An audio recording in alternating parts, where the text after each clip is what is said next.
And to be more specific, I always thought that I was going to like go to the East Coast, go to like a big school, a private school. And that was just a perception I had growing up, and it never really waned or shifted at all.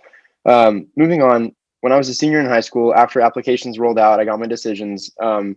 I had planned on going to either TCU, Boulder, or Oregon. Sorry, which were all good schools, but they were all out of state, and neither of those were like my first choice or something that I was really planning on wanting to go to. And them being out of state, they're all very expensive. And so there was a very distinct moment when I was in a hotel room visiting a school, and I really started to think about and reflect the day I had just spent visiting the school, and something just felt very off to me. Something just felt very out of place, and I could not at all picture myself at that school. I flew home, I returned home, and I started to try and, I guess, psych myself into going to this school because that's what I had to do. You go to college after high school, right? Like there's no other choice. I had to go to picture day and, rep my hoodie and talk about the school I was going to go to and, rush a fraternity and go to football games and post pictures and put it in my bio and all this and all that. These were all super real and super scary thoughts that I had for a while when trying to determine what I was going to do the next year. Anyways, moving forward, I kind of realized that something felt, really weird and really off about formally committing to the school I thought I was going to go to. And I had a really long and important conversation with my mom, and it really came to me that I should really start taking community college seriously.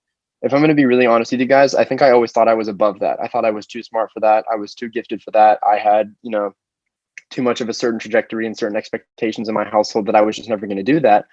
But when I really started to look at it on paper and really started to crunch some numbers about how much college was going to cost me, and then moving forward, looking at the opportunities that community college could provide me, especially being a student in California, like we all are, it really became tough to turn it down. So the things I started looking at more specifically in regards to community college were that in the UC system, that's the University of California. Like I go to UCLA, there's Berkeley, Santa Barbara. I'm sure you guys know all the rest. You have to be of the junior academic level to transfer to those schools. Now, the key word in that is academic. You do not have to be, 21 years old, which I am not. You do not have to have gone to college for 2 years. You just have to have 60 semester or 90 quarter units completed. Now, as a student of CDM, I'm sure that many of you have either taken or almost taken or, considered taking one, if not multiple AP classes. I ended up passing 6 tests during my time at Corona Del Mar High School, which led me to have 23.7 AP credits, which is just 6.3 units shy of being already a sophomore academically. So I started to look at that. And the reason that it was so exciting to me to be that close is because the idea of staying home for 2 more years after high school, to be honest with you guys, it terrified me. I was like, there's no way I'm going to do this. Like, I was used to just like having fun with my friends every weekend, like seeing them all at school, doing whatever. And to try and conceptualize that just all vanishing and just doing work for 2 years was super daunting. Now, I will say that I've met a lot of people at UCLA and talked to a lot of people who have had super beneficial experiences in like social communities and things like that doing community college for 2 years. But regardless, at the time for me, that was a very daunting idea and something that I did not really want to commit to engaging in. So I started to get a little creative. Doing a 1-year University of California transfer is not something that was really talked about at all. And there was no particular person that sort of guided me or, gave me the steps who had been in my shoes before. I guess I just kind of took a chance because more than any other moment in my entire life, I just had full faith in myself and full faith in my plan. And what my plan consisted of was just kind of completing, a full year's worth of units, which is 15 a semester, 30 a year, and then taking a little bit extra each semester in order to satisfy those requirements of getting 60 units. The other thing that's important is that you have to complete the general education requirements, like your 2 years worth of college. Your first 2 years of college, you would typically be doing your GEs anyways. And in order to transfer to the University of California schools or Cal State schools, you basically have to finish those GE requirements, and then you go off and do like whatever your major is and things like that. So I came up with a plan to apply to a major that was easier to get into because when you apply to a public school, all the acceptance rates for majors for transfer students are public record. And it's literally a spreadsheet. So you can just look at the spreadsheet and you can realize, oh, like, for example, what I realized, like, you guys in ASB may know, like my good friend Caitlin Purdy, like she applied to UCLA as an applied mathematics major because she's incredibly freaking smart and got insane math grades in high school. But I didn't do that. So I realized that I had a niche chance to get into a different major, which was called Spanish Community and Culture, because I did a bunch of different things when I was younger, and I took AP Spanish as a sophomore, and like a bunch of different things that sort of lined up for me to have an opportunity to get into that major and have a better chance. And the other reason I picked that is because there's also these things called prerequisites, which are basically classes you have to take in order to gain admission to specific majors at colleges. And I picked a major that had a few number of prerequisites. And yeah, anyways, when I first started thinking about this, it all seemed super daunting. But I had a great counselor whose name was Iris Berkeley. And if any of you guys ever actually consider doing this, I'll have Mr. Dobbins or Haley give you my phone number, and I can absolutely set you up with her because she's an absolute wizard at like getting people into schools with transferring. But yeah, anyways, so I made a list of the schools. I created that, found the major I wanted to apply to, and then I created a list of different classes that I would take while I was at Irvine Valley College, so that I could give myself the best possible chance of getting into my top school, which was UCLA. And I also loved SLO, and I also loved Cal Berkeley. Those were the three schools I really wanted to go to. Another trick that I used is that they had these things at Irvine Valley College called 8-week online courses. And the usual semester is 16 weeks. So when you take a shorter class, it's a little bit more work intensive, but you're never in like, as many units at one time as you would be if you're taking extra units. So my point behind sharing that is that there's a lot of different ways at community college to kind of get creative and do different things to get more units done in a shorter amount of time, if you can commit to it and just do the hard work. The other thing I wanted to address that I think is interesting to talk about, which both, I'm pretty proud of in regards to my story, and also was just a creative tool that I used in order to just make this year really fun for me, was before I started this year, I was, thinking about and reflecting on like my passions. And one of the things I'm super into is coffee. I think a lot of people start to like coffee in high school, but I got like really into it, and I applied for and got a job at this coffee shop on Lido. A lot of you guys might know it. It's called Hearst. It used to be called Honor. And I just applied there and got really into it and started working there. And I became like a leading figure in the coffee shop. But I worked there like Friday, Saturday, Sunday. And then I would also work Monday, Wednesday nights. And that seems kind of crazy because it's like insanely busy, but it just kept me rolling at all times because I had this combination of an insane drive to get into school, which meant getting basically straight A's, to get my work done at my job and just be super successful at that. And additionally, just to execute the time management super well and make sure that I was just all around, my cohesive plan was always going according to plan. The other thing is I made it a distinct priority for me to stay super physically active and go to the gym like every day because that just kept my mind right. But that's kind of beside the point. The point of that is just like taking on this plan, I had to make sure that I was doing things that were really important to me and that kept my mind and my body like ready to go. So yeah. The other thing I wanted to cover is just in this entire year, my work ethic and personal development grew more than I ever could have imagined. It took a lot of confidence for me to take on the plan of trying to transfer to a UC school in 1 year and basically do 2 years of school in one, because it wasn't really talked about. It wasn't really done before. It was hard for me to not go to college shirt day when there's a picture of 10 of my best friends from high school. There's only 9 of us in it because I didn't have the guts to go and wear my community college shirt. And that was really hard. That's real. Like those emotions and those thoughts of what others think of you were super real for me. And although in that moment I wasn't able to conquer them, after a few weeks, I started to realize that my close friends around me would start to defend my decision for me and that it really ended up being a good call for me. Something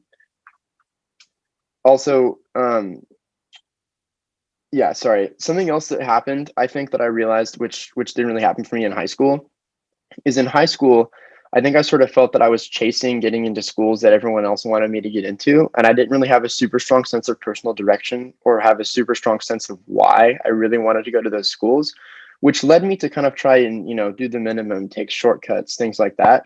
But in community college, it was like, how late can I stay up? How much extra studying can I do?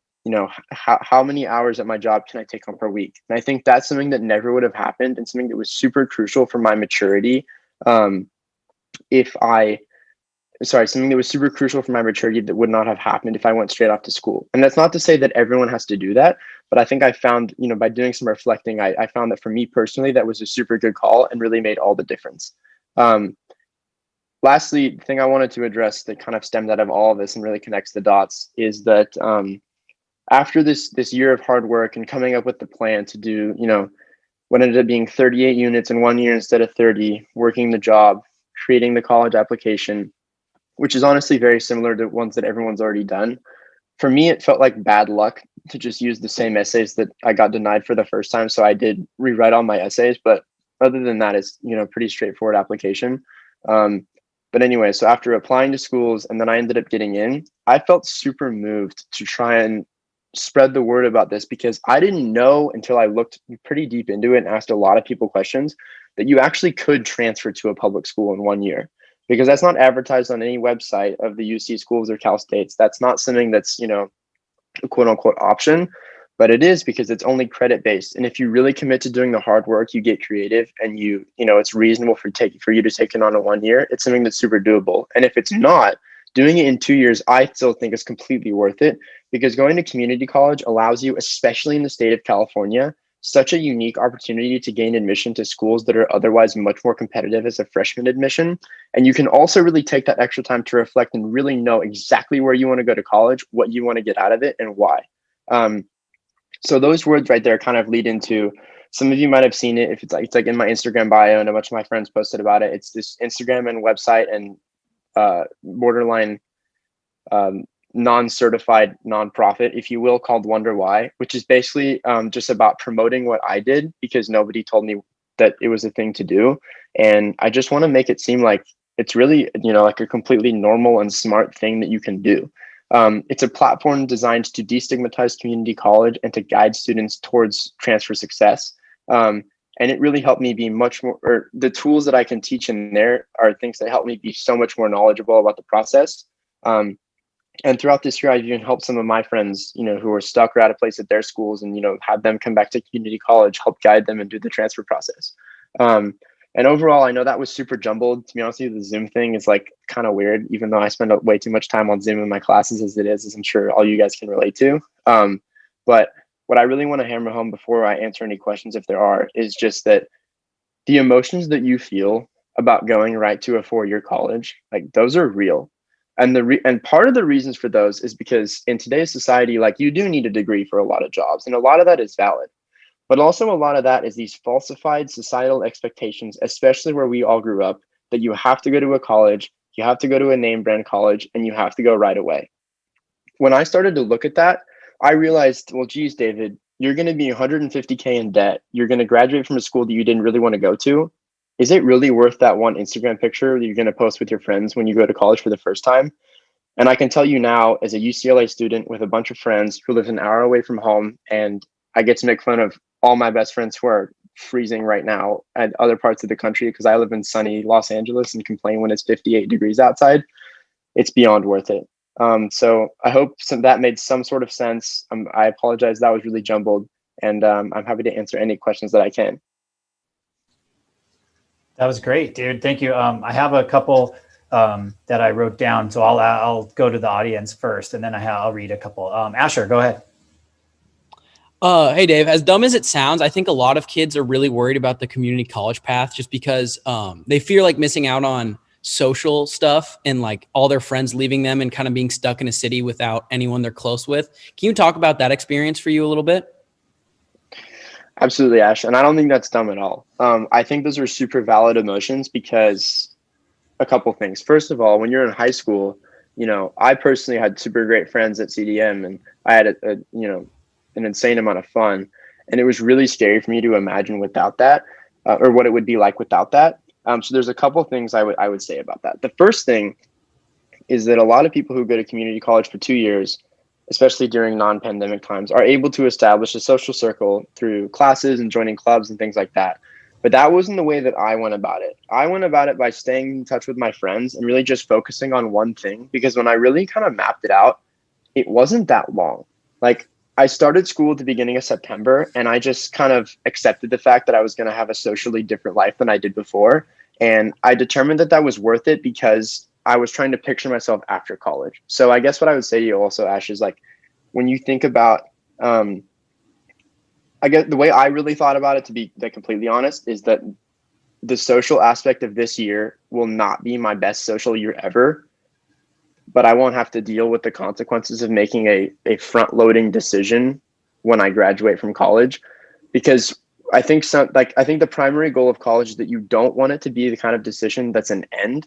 College should be the beginning. Like college should be the thing where you, like, I've been exposed to so many things here at UCLA already that have like toyed with my brain so much and made me think about what I want to do, why I want to do it, and just different avenues of people to pursue.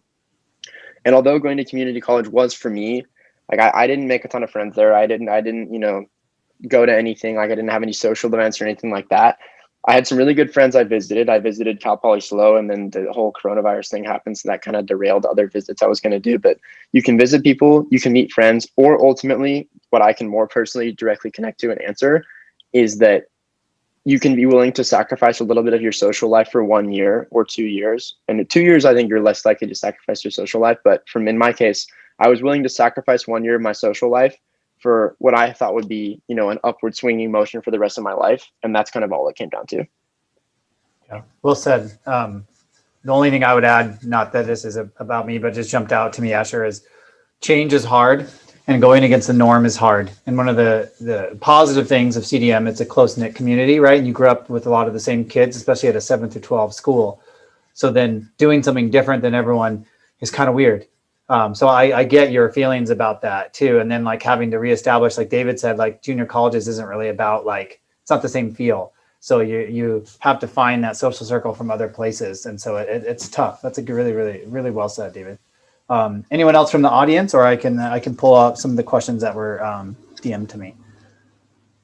Okay. I'm going to read question, David. Hold on. I got to get off the screen. Okay. So the question says, so when you complete enough credits to transfer to a UC after 1 year at a junior college, you said that you're technically considered a junior academically. However, you really were a sophomore age-wise. Did you go to UCLA after your junior college as a sophomore, or were you a junior? As a freshman, a sophomore, and a junior all at once, and I'll answer that. So I feel like a freshman because first of all, a lot of my friends are freshmen. Second of all, college period is just like a super new thing. So I think that whenever you start, there's going to be a lot of like freshman aspects. Like I miss my mom, like she doesn't cook me dinner. I have to buy my own groceries, like all those things, which in reality ends up being fine, but it's still quite that experience. I tell everyone I'm a sophomore because I feel like I'm a sophomore. Like all my friends from home are my age. I graduated high school 2 years ago. And then the only time I'm a junior is like if you go to my UCLA portal and I look at my academic progress, I'm technically academically a junior. But I'm adding on an additional minor, taking fewer classes, which is also another plus about this plan. I'm only taking 3 classes. So I have a lot of other time to like do other things, which is less advantageous during a pandemic, but I'm stretching my education out so that I will hopefully still graduate when I would have if I went right to college in 2023. I'd graduate. But yeah, I feel like one of all 3 at once, but I really just feel like a sophomore. Awesome. So one of the other questions was, so let's say there's someone on the Zoom or someone at home or whatever, a CDM kid, and they're like, okay, yeah, this sounds pretty cool. I like David's path. What should they do now after they sign off? How should they tackle this whole thing? Wait, could you repeat that? Sorry, I heard like the noise. So like, let's say there's a student, a CDM student right now that is, very interested in everything that you said. And they're like, that path might work for me. What should they do next? Like what should be a couple first steps for them to kind of push them along the way of an alternative path? So on the website that Haley sent, I wrote this like, I think it's 5-page guide on like start to finish how I did it and how I think you should get in. And that's free and accessible to anyone. The main thing I would say is first, think about what you want out of college and like write it down, concretely figure out how much money you have to spend on college, what you want to get out of college, where you want to go to college and why. And then from there, figure out a way that you can explain who you are to colleges in an essay in the context of being able to have a realistic chance of getting in, but also not like falsifying who you are. And then once you've figured out where you want to go to school and what the major you want to do is, figure out where you're going to community college if you want to do that. It's not that big of an issue. And then there's a website that's also on my website called assist.org, and you plan out your classes, and those are really kind of the only steps. I guess my real answer would be like, send me a text, send me an email, and I'll help anyone who wants to do this like through the whole thing, and I'll put you in touch with my counselor. But those would be like the first few steps that come to mind. The main first thing to do is just like think about what you want and do some research about schools and majors that you would want to apply to, and then the classes it would take to get you in. Cool. Awesome. Thank you. Another question is kind of related to what you want. How'd you determine what major or minor that you determined once you got into UCLA? So well, there's a little industry trick is that you don't always have to stick with the major you apply to. But I think there's a really important balance between like applying to a major that highlights one aspect of yourself that gives you a better chance to get into that school, rather than lying, making something up, anything like that to completely like falsify an essay to know that it'll give you a better chance. That's not what I'm advocating for. What I'm saying is that, if I'm being honest, like I'm a white kid from a very wealthy, neighborhood, Newport. If I apply as like a real estate major, I'm one of a lot of people. But applying as a Spanish major, which is also something that I was very interested in, has a bit of a different look. So I guess the way I figured out the major that I wanted to apply to was one that gave me a realistic chance of getting in, and one that I was passionate about, and that was it. You just, if it hits those two dots, then you're golden. Awesome. Great. Thank you, David. Steven, go ahead. Yeah. So quick question. So what was it like working a job that's pretty intensive as well as being a full-time student? And do you think like you would have been able to do it if it wasn't for like coronavirus kind of freeing up and a lot of the other social obligations and events that were going on? Or would it have been a bit more unmanageable? Well, when I did most of my work, it was pre-COVID. Like COVID hit, it affected me March of 2020. And at that point, I only had like a month and a half of school left. So COVID didn't really impact it much. But like, to be honest with you, Stephen, like it was a grind. Like it was a serious grind, but it's the single most rewarding thing I've ever done in my life. And it's not even comparable. And the other thing I would say is that I picked a job that I liked, and my academics were directly connected to something that I chose to try and accomplish. And those two factors made it like hugely more interesting and more fun for me, because like when I was going to work, I was working with people that I liked, but I also liked what I was doing. You know what I mean? Like I wasn't doing something that was just completely like out of the world, left field, would never pursue for a career. Now, I don't want to be a barista when I'm 45 years old, but it is loosely connected to an industry that I'm super passionate about. And the other thing that really just like made my wheels go around all the time is that this whole plan I came up with, it was my idea, and I was the one who like committed to staying home and trying to get into UCLA. So then it became my responsibility if I got a bad grade or if I got a good grade. And I honestly think that a lot of times in high school, I'm just going to speak for myself here, like sometimes people don't make that connection in their head, because if you get put into school because your parents want you to go there, or you take classes because your parents or a counselor or an external source picks it for you, then the responsibility is like on them in a way. It's like the thing our parents always tell us growing up, like when you buy it, you'll take care of it. It's true. Like that's kind of what I did with my community college experience. So between having a job I was passionate about and grinding work that I had committed myself to for a goal that I had committed myself to, it made it all enjoyable and worthwhile. Most of it enjoyable and worthwhile. I'm not going to be ridiculous, but yeah. Well said. Well said. I think I want to echo what David said about, like you said, he didn't want to be a barista when he's 40, but he was super into coffee. So like, I just know, like, I like my job. My ASB kids know that. My days go by so fast because I like what I'm doing. So in the same way, I'm sure David working at that coffee shop was just like fun and exciting, and you get into it, and then you're also making money. It's like, that's pretty cool too. Yeah, the money was nice too, like that. Yeah, cool. Okay. Does anybody else, those are the questions I had, and does anyone else want to ask David a question, or are we done? All right. I would encourage people to ask me. Yeah, okay, cool. Ashley, go ahead. Go ahead, sorry. Okay, so I just wanted to know, like, what are your thoughts about going to a JC that's like away from home, kind of? Like if you were to like rent an apartment, say like you went to SVCC or just like even if I was like, oh, I don't really want to live at home, like maybe I'll just rent an apartment and go to IBC and like get an apartment in Irvine or something. Like, what are your thoughts on that? Or do you think that would be stupid? Absolutely love that. I had a lot of good friends from my grade. You might know some of them who, went to Santa Barbara City College and are almost going to UCSB or even other schools like UCLA or whatever. The only comment I would make on that is like, I would recommend it be in California because we have such a unique admissions advantage to the UC schools because we're residents of California. But other than that, like, I think it's great. I personally had like an experience with like my upbringing where I felt like it was a good decision for me to stay one more year at home. And that's just kind of how it worked out for my family and I. But I think that the social experience at Santa Barbara City College is incredible. And you still have every single benefit that I've already argued for that I had experienced at Irvine Valley College. So if that's something that works for you, works for your family, and seems like a great decision, I would say like 100% go for it. Great decision, great option. Well said. Well said. Good question, Ash. Anybody else with any questions for David? Kate.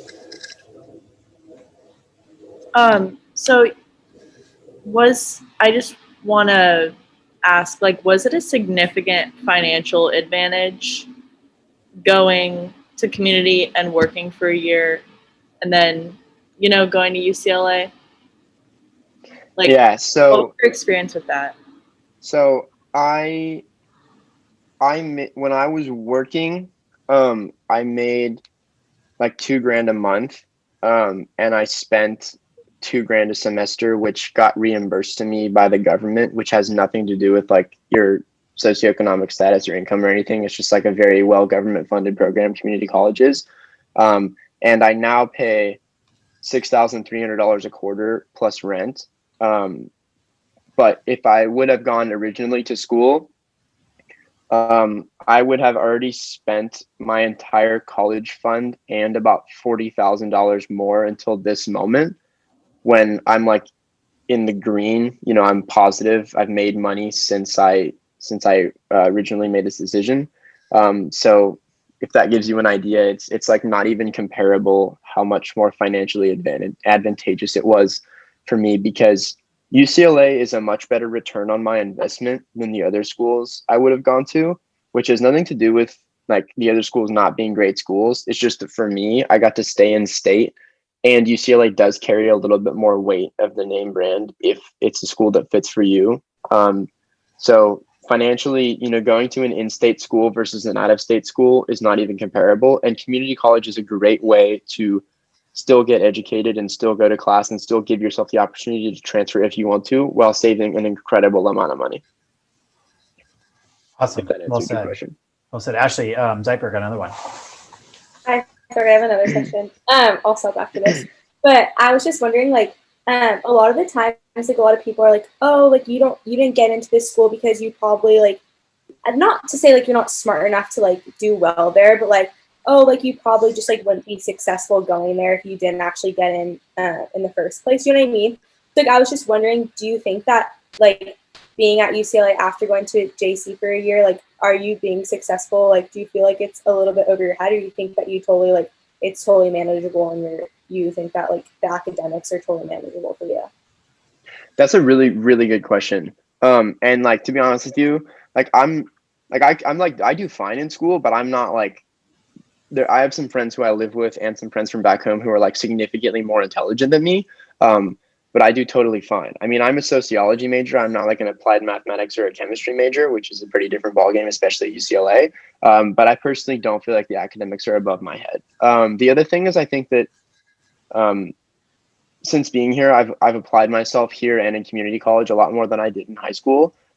So, I'm not saying I would have gotten into UCLA at all if I would have, tried a lot harder in high school. But I think that this whole process really makes you own your education.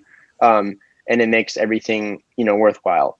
Another point is that if you're not going to go to graduate school, you could just get C's the entire time you're in college, hypothetically. And that you could, like, I want to go to graduate school, but if I didn't, I could just get C's the entire time and still graduate with the same degree as the guy next to me who got straight A's. I'm not advocating for that. I'm just saying that, it's possible. Yeah. And so overall, I would say no. And no, because I think that I'm able to do it personally, but also just like the degree of like ownership I feel over my education is much different because of everything I went through to get here. And therefore it makes it everything worthwhile. Awesome. Well said. We got another question that was sent to me. So did you live in a freshman dorm ever? I guess because I don't know if this is your first semester there, whenever your first semester was. And then socially, the second part of that, socially, are you closest with new freshmen or sophomores or people that are your own age? Maybe like who did you meet? Did you have people that you met and stuff at UCLA? Yeah. So I didn't live in a freshman dorm, but like I have a queen size bed, and like that never would have happened in a freshman dorm. So I missed out on that dorm experience, but I think that it's all right. Because I have a kitchen and like I have laundry in here and a lot of other things. Sorry if that was weird. I showed you my bed. I was just trying to prove a point. And the other thing is a lot of my friends are freshmen because I pretty much my entire social circle is like this would have happened, I think, to a certain extent normally, but like especially due to COVID, is through Greek life. And like the entire group of guys that, you know, went to the same fraternity that I did, like in my pledge class, a lot of them are freshmen because you typically rush, you know, whether you're a fraternity or sorority as a freshman. So a lot of them are freshmen, which honestly I felt like super weird about at first. And I was like secretly kind of hoping that I would just become friends with the sophomores. But it's been incredible. Like I've met some incredible people. And I still have a lot of friends who are sophomores and a lot of friends who are years older than me, actually. And even 2 years older than me. But yeah, it kind of worked out for them to be freshmen just because of the timing. But I think that for everyone else, who you still meet people in class and everything like that, you'd probably have a pretty diverse group of friends. And yeah, so I have a diverse group of friends, but they are a lot more freshmen than my age. Great, thank you. Anybody else with any questions from the audience? I don't see any other DMs, so I think on my side I'm good. We all good on the audience? All right. Well, I think I can speak for everyone, David. I think that was awesome. And I will. I can. Let's see. Do you want to? Let's see. Haley, why don't you put the website again on there, just because it might have gotten scrolled up. So Haley will put the website on there. Anyone that goes to CDM, if you want to get a hold of me, you guys all know where to find me. I can get you in touch with David. Someone already contacted me, so I have their email and I'll give that to David. And I think it's just really great to hear that there's other options out there, and especially hearing it from someone that's just a couple years away from where all of you are sitting. You know, so I think that was really, really great. So thank you very much, David, for coming, and thank you everyone else for being here. You wouldn't have anyone to talk to if you didn't show up. So I think that's the most important thing. So thank you for coming, and everyone have a good evening, and let me know, reach out to me if you guys need anything or you want me to get you in touch with David. Thank you.